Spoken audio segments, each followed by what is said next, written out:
Hello students, welcome to my channel. Students, इस video में हम क्लास 12 केमिस्ट्री के विस्तृत उत्तरी प्रश्न को सॉल्व करेंगे। इंपॉर्टेंट प्रश्न है जो प्रीवियस ईयर में पूछा गया है कई बार और पूछे जाने के चांसेस भी हैं।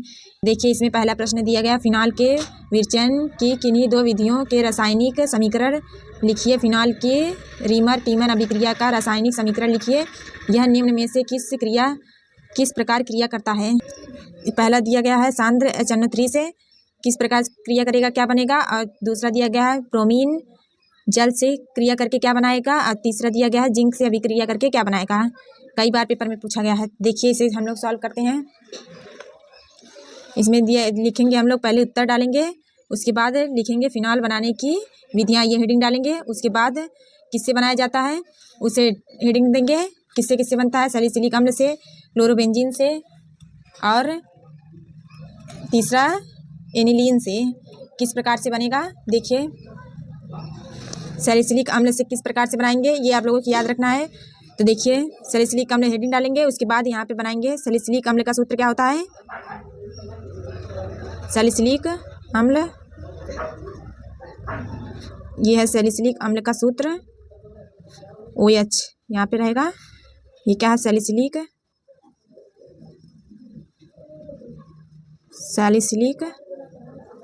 अम्ल। अब आ रहा है कैमरे में। सैलिसिलिक अम्ल, इसकी अभिक्रिया किससे कराएंगे, NaOH से अभिक्रिया कराएंगे। किसकी उपस्थिति में कराएंगे, किसकी उपस्थिति में कराएंगे, CaO की उपस्थिति में गर्म करेंगे इसे। जब गर्म करेंगे तो क्या बनाएगा, फिनॉल बनेगा। फिनॉल, बेंजीन में OH लगा देंगे तो फिनॉल, ये फिनॉल बनेगा, फिनॉल।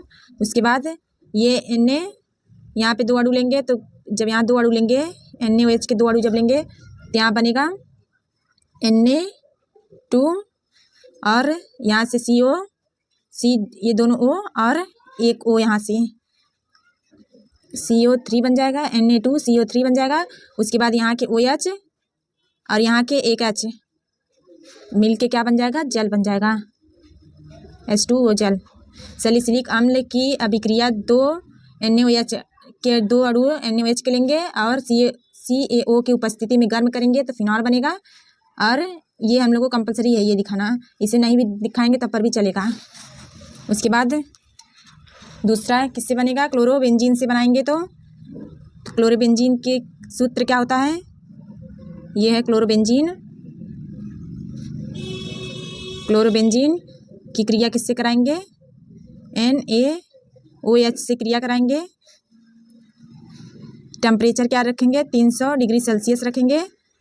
क्लोरोबेंजीन की क्रिया NaOH के साथ 300 डिग्री सेल्सियस ताप पर गर्म करेंगे तो फिनॉल बनेगा, ये है फिनॉल।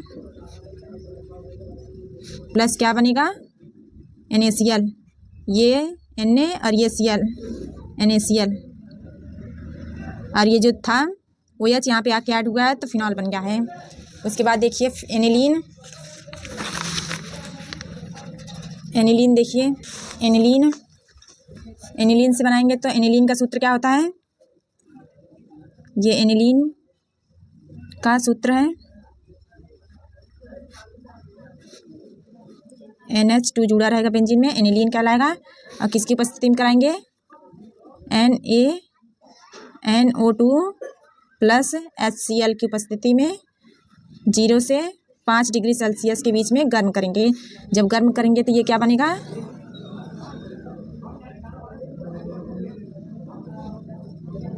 N2Cl, N2 प्लस में Cl माइनस में, यहाँ से N2 बनेगा और Cl यहाँ से Cl और क्या साथ में बनेगा। इसके बाद जब क्रिया कराएंगे, जल डाल के उबालेंगे, जब उबालने पर जब इसको उबालेंगे तो क्या बनेगा, फिनॉल बनेगा, ये है फिनॉल।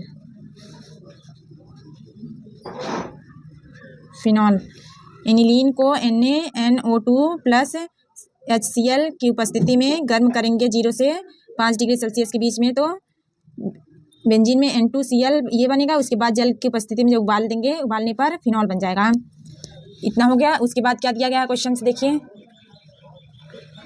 क्वेश्चन में क्या दिया गया है यहाँ पे, फिनाल की रीमर टीमन अभिक्रिया का रासायनिक समीकरण लिखिए।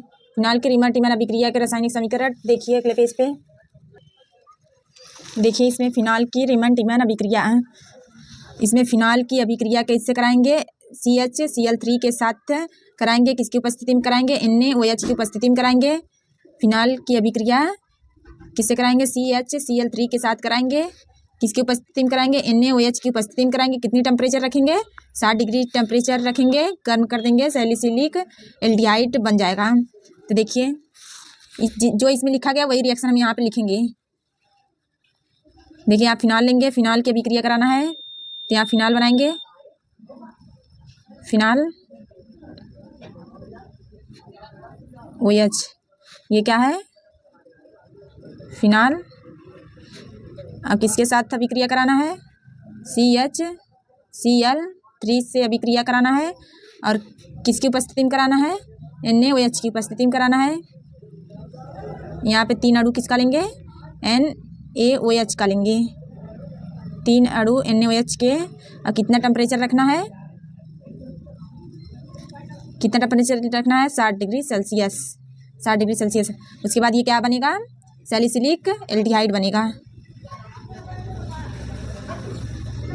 सैलिसिलिक एल्डिहाइड OH और CHO, इसे सैलिसिलिक एल्डिहाइड बोलते हैं।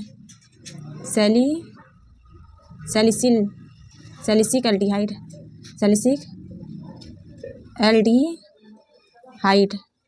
सैलिसिक एल्डिहाइड प्लस यहाँ के Na और यहाँ से Cl, एक Cl लेंगे तो यहाँ से बन जाएगा।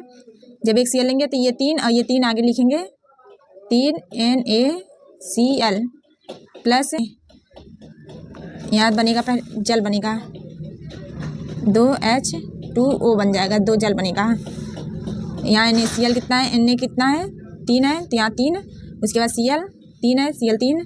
उसके बाद 2 दूनी 4 है, 4H2, मतलब H कितना है, 4, 3 और एक 4H है, तो 4H यहाँ पे, O एक यहाँ पे है और एक यहाँ पे 2 और एक 3 O है, ऑक्सीजन। उसके बाद देखिए क्या दिया गया है क्वेश्चंस में। क्वेश्चंस पहले पढ़िए तब इसके बाद। इसमें क्वेश्चंस में क्या दिया गया है, यह निम्न से किस प्रकार अभिक्रिया करेगा। यह इसमें क्या है, फिनॉल है। फिनॉल से किस प्रकार अभिक्रिया करेगा, सांद्र HNO3 से, ब्रोमीन जल से, जिंक से। फिनॉल की अभिक्रिया इस सभी से कराना है। तो चलिए करके दिखाते हैं आप लोगों को। इसे आप लोग नोट करते चलिएगा, इंपॉर्टेंट रिएक्शंस हैं। देखिए इसमें सांद्र HNO3 से क्रिया, ये हेडिंग देंगे। उसके बाद लिखेंगे फिनॉल को सांद्र HNO3 के साथ गर्म करने पर क्या बनेगा, पिक्रिक अम्ल बनेगा। फिनॉल की अभिक्रिया ये हम लोग को दिया गया है इतना क्वेश्चंस में, और उसके बाद रिएक्शन हम लोग को कराना है। तो देखिए फिनॉल लेंगे, यहाँ पे क्या है, फिनॉल की अभिक्रिया किससे कराना है, HNO3 से कराना है। HNO3 और किसकी उपस्थिति में ये क्रिया होगी, ये रिएक्शन आगे नहीं बढ़ेगा जब तक उपस्थिति इसका नहीं लेंगे हम लोग। इसकी उपस्थिति लेंगे सांद्र H2SO4 की उपस्थिति में जब रिएक्शन कराएंगे तो ये पिक्रिक अम्ल बनेगा। पिक्रिक अम्ल का सूत्र क्या होता है, इस तरीके से पिक्रिक अम्ल बना रहे हैं। पिक्रिक अम्ल OH, यहाँ पे NO2 जुड़ेगा, मेटा पे जुड़ेगा, आर्थो मेटा पैरा इसे बोलते हैं, आर्थो मेटा पैरा। तो ये आर्थो पे, पैरा पे, फिर और आर्थो पे जुड़ेगा। तो ये यहाँ पे प्लस क्या बनेगा, जल बनेगा, H2O जल। जब इससे इस अभिक्रिया को बैलेंस करेंगे तो यहाँ पे क्या बन जाएगा, यहाँ पे जल 3 दूनी 6, तो यहाँ पे भी लेना पड़ेगा 3 6 3 2 6। इस तरीके से ये रिएक्शन होगा। उसके बाद ब्रोमीन जल से क्रिया, ब्रोमीन जल से क्रिया करने को बोला गया है। तो ब्रोमीन जल की अभिक्रिया फिनॉल के साथ जब कराएंगे तो क्या बनेगा 2,4,6 ट्राई हेलो फिनॉल प्राप्त होगा, ये प्राप्त होगा। तो चलिए ब्रोमीन की अभिक्रिया जल से कराते हैं। जब जल से कराएंगे फिनॉल के साथ फिनॉल, ये फिनॉल है, इसकी अभिक्रिया कराना है। फिनॉल की अभिक्रिया किससे कराना है? ब्रोमीन से कराना है, Br2। ब्रोमीन जल से, तो जल की उपस्थिति कर देंगे, ब्रोमीन जल से कराएंगे। तो यहाँ पे ब्रोमीन किस पे जुड़ेगा? आर्थो पैरा और आर्थो पे जुड़ेगा। अलग पेन से बनाते हैं।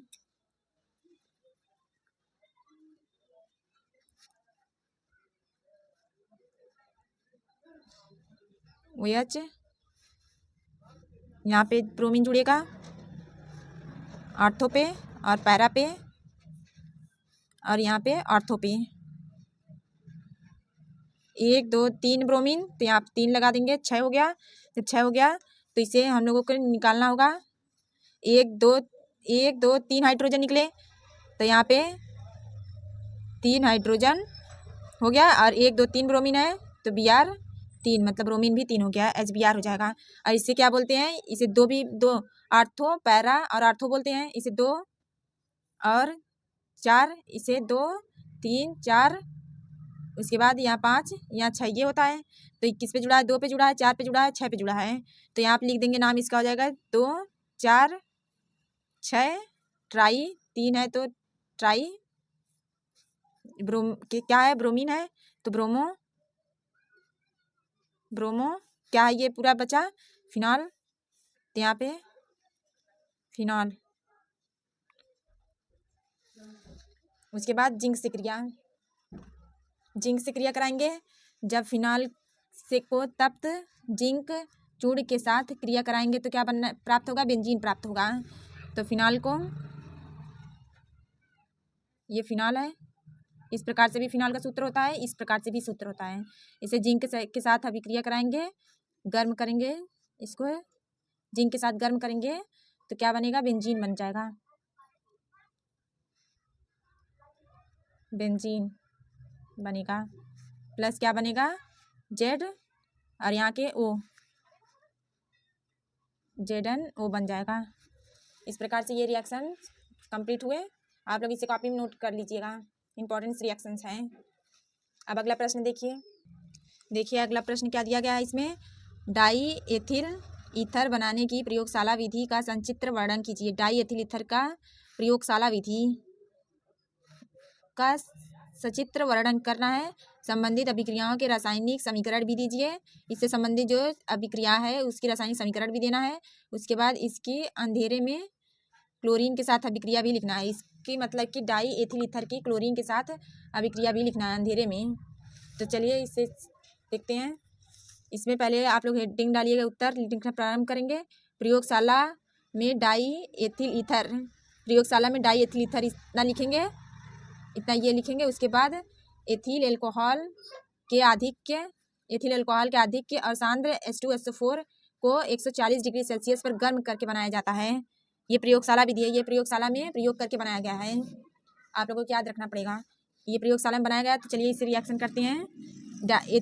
एथिल अल्कोहल क्या लेंगे? C2H5OH, ये एथिल अल्कोहल है, प्लस H2SO4, सांद्र H2SO4 लेंगे, H2SO4 टेम्परेचर इसमें पहले लेंगे 100 से 110 डिग्री सेल्सियस पहले लेंगे। तो इसके बाद क्या बनेगा? एथिल हाइड्रोजन सल्फेट बनेगा, C2H5 और एक H यहाँ से। देखिए इसको इस प्रकार से है, इसको किस तरीके से लिख सकते हैं? इसको H प्लस H और HSO4 इस प्रकार से लिख सकते हैं। तो ये जो OH और ये जो H है, इस प्रकार से H2O बन के बाहर निकल जाएगा। ये H2O बन गया।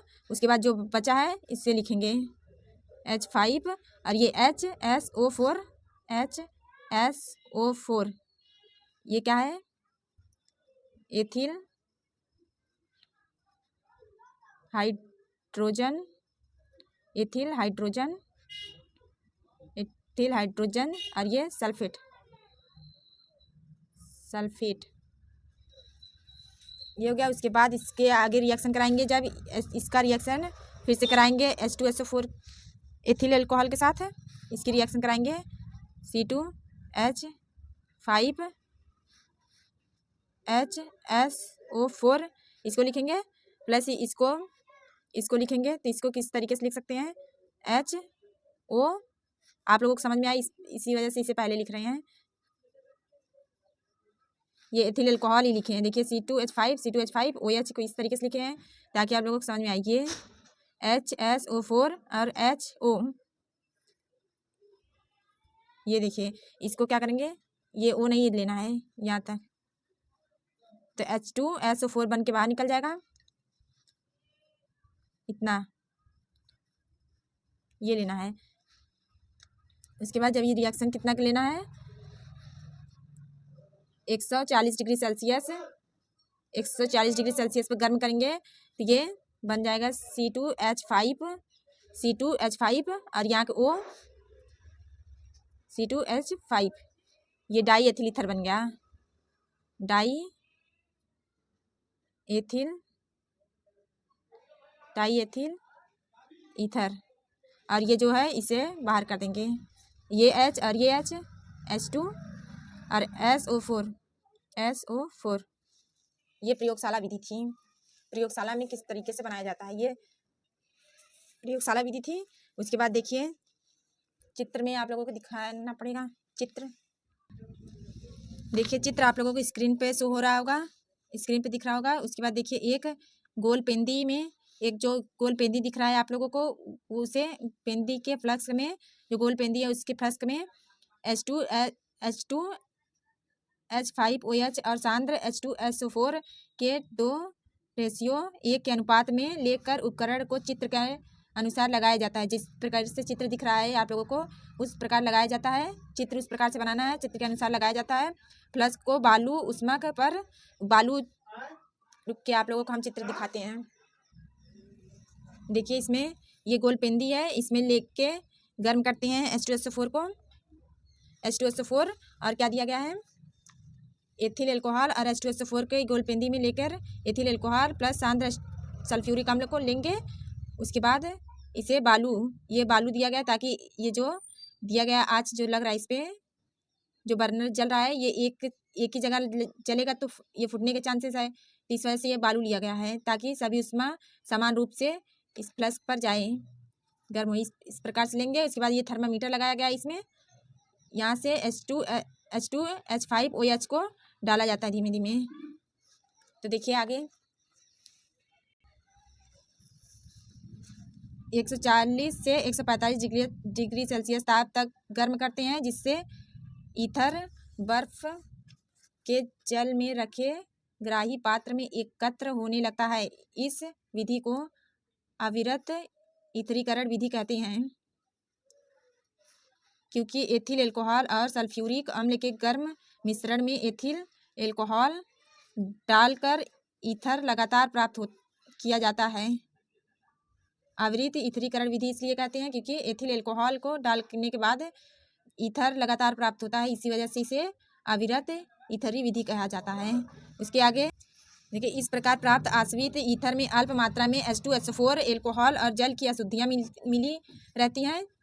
इसके लिए ईथर को कास्टिक सोडा विलयन के साथ धोते हैं, फिर इसमें निर्जल CaCl2 डालकर रख देते हैं। इसके बाद छानकर आश्रित करने पर 34 से 35 डिग्री सेल्सियस पर शुद्ध एवं शुष्क ईथर एकत्र कर लिया जाता है। इतना आप लोगों को लिखना पड़ेगा, ये प्रयोगशाला में बनाया गया है। तो आगे क्या दिया गया क्वेश्चंस में, संबंधित अभिक्रियाओं के, आगे क्वेश्चन में दिया गया संबंधित अभिक्रियाओं के रासायनिक समीकरण भी दीजिए। तो इसका समीकरण देखिए PCl5 से क्रिया जब कराएंगे इसका तो क्या बनेगा, एथिल क्लोराइड बनेगा, एथिल क्लोराइड बनता है। जब इससे कराएंगे तो देखिए डाई एथिल एल्कोहल, डाईथिल एल्कोहल की क्रिया किससे कराएंगे? PCl5 से कराएंगे तो क्या बनेगा? एथिल क्लोराइड बनेगा C2H5Cl, C2H5 बनेगा, C2H5 एक Cl प्लस क्या बनेगा? PO Cl3 बनेगा, Cl3 एक Cl यहाँ पे, एक 3 Cl यहाँ पे, तो यहाँ पे 2 लगा देंगे, 2 Cl और ये 3, 5 Cl और एक P एक O यहाँ पे। इस तरीके से बैलेंस हो गया। आगे दिया गया है ठंडे HI के साथ अभिक्रिया, तो इस अभिक्रिया कराएंगे C2H5 डाईएथिल ईथर के OC2H2 प्लस HI के साथ जब रिएक्शन कराएंगे इसका तो क्या बनेगा? C2H5 और ये I यहाँ पे आके जुड़ गया। इसके बाद प्लस क्या बनेगा? C2H यहाँ पे क्या रहेगा? 5, यहाँ C2H5OH, C2H5O और ये H यहाँ पे 5 कर, यहाँ 5 रहेगा ही, यहाँ 5 है, C2H5OH, इसके बाद C2H5I, ये इसके साथ है और ये इसके बाद जो बचा इस यहाँ पे, इसका नाम लिख देंगे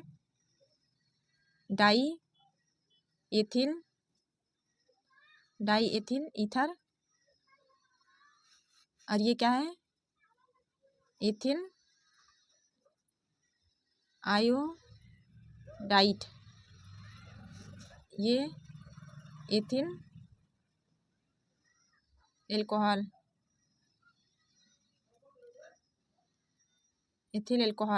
है।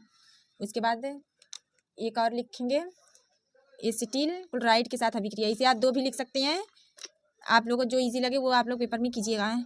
एसिटिल क्लोराइड के साथ अभिक्रिया, एसिटिल क्लोराइड के साथ अभिक्रिया करेंगे C2H5, ये डाईएथिल ईथर है, डाईएथिल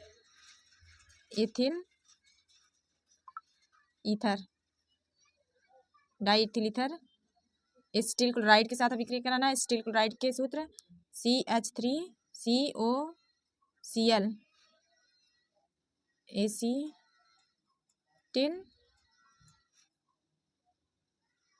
क्लोराइड किसकी उपस्थिति लेंगे?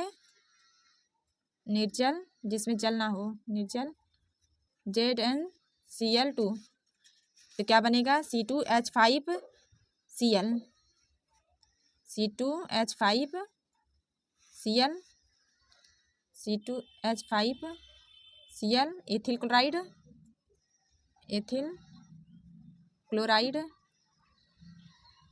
क्लोराइड बनेगा।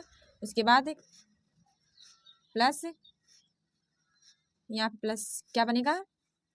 CH3CO, फिर यहाँ के O, C2H5, ये क्या है? एस्टर है, एथिल एसीटेट है, जिसको क्या बोलते हैं? एस्टर बोलते हैं, एस्टर भी बोलते हैं, एस्टर। उसके बाद क्वेश्चंस में क्या दिया गया है? दिया गया है इसकी मतलब डाईएथिल ईथर की अभिक्रिया अंधेरे में क्लोरीन के साथ कराना है। तो देखिए, अंधेरे में ईथर क्लोरीन और ब्रोमीन के साथ हैलोजनीकृत व्युत्पन्न देता है, तो इसको करेंगे CH3CH2OCH2CH3, यह है डाईएथिल ईथर। सूत्र इस प्रकार से भी लिखा जा सकता है। देखिए, यहाँ पे 5 हाइड्रोजन, तो ये 2 और 3, 5 हाइड्रोजन 2 कार्बन है, तो 2 कार्बन, तो यहाँ पे भी उसी प्रकार से है। ये बीच में ऑक्सीजन है, तो ऑक्सीजन है।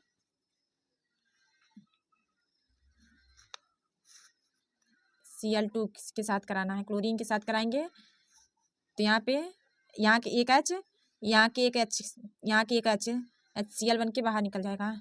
जब Cl बन के बाहर निकल जाएगा तो CH3CH, यहाँ पे से एक हाइड्रोजन निकाल दिए, HCl बन के बाहर निकल गया, यहाँ पे लगाएंगे Cl तो ClO CH2CH3 सभी इसी प्रकार से। फिर इसके बाद क्लोरीन से कराएंगे, Cl2 से कराएंगे, फिर HCl बन के बाहर निकलेगा। इस बार यहाँ पे लगेगा, यहाँ पे तो CH3CHO, यहाँ पे Cl जुड़ा है, यहाँ के हाइड्रोजन निकाले हैं तो Cl जोड़ेंगे, CH3। ये क्या है अल्फ़ा, इसको अल्फ़ा डैश मान लेंगे, अल्फ़ा अल्फ़ा दोनों लगा है, अल्फ़ा अल्फ़ा डैश डाई, दो है तो die chloro ethyl ether. Important reactions थे, आप लोग इसे कॉपी में नोट कर लीजिएगा। वीडियो कैसा लगा कमेंट करके बताइएगा। अगर चैनल पर नए आए तो सब्सक्राइब कीजिएगा। और भी आप लोगों को प्रश्न मिलते रहेंगे इंपॉर्टेंट्स जो लघु के हैं, 5 नंबर के प्रश्न हैं। आप लोगों के सभी छोटे बड़े सभी प्रकार के प्रश्न इंपॉर्टेंट जो है सभी मिलेगा इस चैनल पे। तो बस इस वीडियो में बस इतना ही, मिलते हैं आगे नेक्स्ट वीडियो में। Thanks for watching.